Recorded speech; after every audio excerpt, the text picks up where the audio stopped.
बिस्मिल्लाहिर्रहमानिर्रहीम। अस्सलामु अलैकुम वरहमतुल्लाहि वबरकातुहू। शहवत के शरई मसाइल। अगर कोई मर्द किसी कम सिन लड़की के साथ जमा करे तो गुस्ल फ़र्ज नहीं होगा बशर्ते कि मनी ना निकले और वो लड़की इस कदर कम सिन हो कि उसके साथ जमा करने में ख़ास हिस्सा और मुश्तरक हिस्सा मिल जाने का खौफ हो। अगर किसी कंवारी लड़की के साथ मुजामियत की जाए और उसकी बकारत ज़ायल ना हो तो गुस्ल फ़र्ज नहीं होगा। यानी कम सिन बच्ची पर गुस्ल वाजिब नहीं होगा, लेकिन बालिग पर गुस्ल फ़र्ज होने के लिए इतना काफ़ी है कि मर्द के ख़ास हिस्से का सिरा लड़की की शर्मगाह में छुप जाए, ख्वाह मनी निकले या ना निकले। अगर कोई बेशहवत लड़का किसी औरत के साथ जमा करे तो किसी पर भी गुस्ल फ़र्ज नहीं होगा, अगरचे औरत मुकल्लफ। अगर औरत की मनी निकले तो औरत पर गुस्ल वाजिब हो जाएगा। अगर किसी शख्स के ख़ास हिस्सा से पेशाब के बगैर शहवत के मनी निकली तो उस पर गुस्ल फ़र्ज नहीं होगा। अगर किसी औरत के ख़ास हिस्सा में मर्द की मनी बगैर मर्द के ख़ास हिस्सा में दाखिल की जाए तो उस पर भी गुस्ल फ़र्ज नहीं होगा, जबकि औरत को शहवत मनी पहुंचाते हुए ना हो। अगर किसी शख्स को मनी जारी रहने का मर्ज हो तो उसके ऊपर गुस्ल फ़र्ज नहीं होता।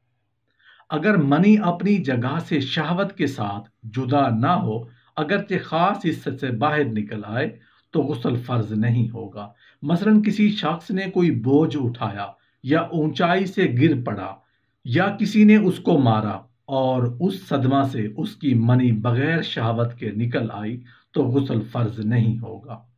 अगर मनी अपनी जगह से शहावत के साथ जुदा हुई मगर ख़ास हिस्सा से बाहर ना निकली तो गुस्ल फ़र्ज नहीं होगा, ख्वाह ये ना निकलना खुद ब खुद हो या ख़ास हिस्सा का सुराख बंद हो जाने के सबब से हो, ख्वाह हाथ लगाने से बंद किया गया हो। अगर कोई मर्द किसी जानवर या मुर्दा के ख़ास हिस्सा या मुश्तरक हिस्सा में अपना ख़ास हिस्सा दाखिल करे या उसका ख़ास हिस्सा अपने मुश्तरक में दाखिल हो तो गुस्ल फ़र्ज नहीं होगा बशर्ते कि मनी ना निकले।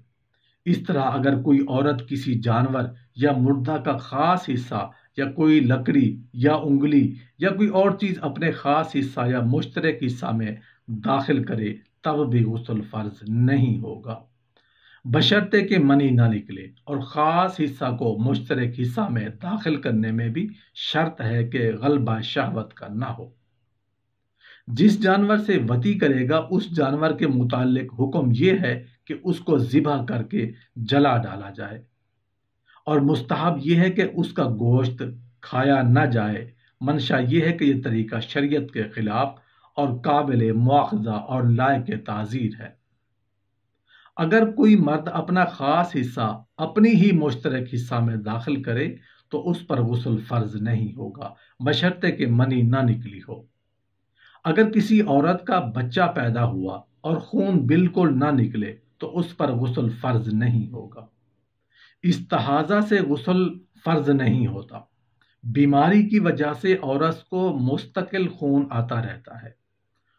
सोकर उठने के बाद कपड़ों पर तरी देखने की बकिया 7 सूरतों में गुस्ल फ़र्ज नहीं होता। यकीन हो जाए कि ये मज़ी है और एहतलाम याद ना हो, शक हो कि ये मनी है या मज़ी है और एहतलाम याद ना हो, शक हो कि ये मनी है या वदी है और एहतलाम याद ना हो, शक हो कि ये मज़ी है या वदी है और एहतलाम याद ना हो, यकीन हो जाए कि ये वदी है और एहतलाम याद ना हो, या यकीन हो जाए कि ये वदी है और एहतलाम याद ना हो, शक हो कि ये मनी है या मज़ी है या वदी है और एहतलाम याद ना हो। हाँ, दूसरी, तीसरी या 7वीं सूरत में एहतियातन गुस्ल कर लेना ज़रूरी है। हुक्का यानी एनीमिया के मुश्तरक हिस्सा में दाखिल होने से गुस्ल फ़र्ज नहीं होता। अगर कोई मर्द अपना ख़ास हिस्सा किसी औरत या मर्द की नाफ में दाखिल करे तो उस पर गुस्ल फ़र्ज नहीं होगा बशर्ते कि मनी ना निकली हो।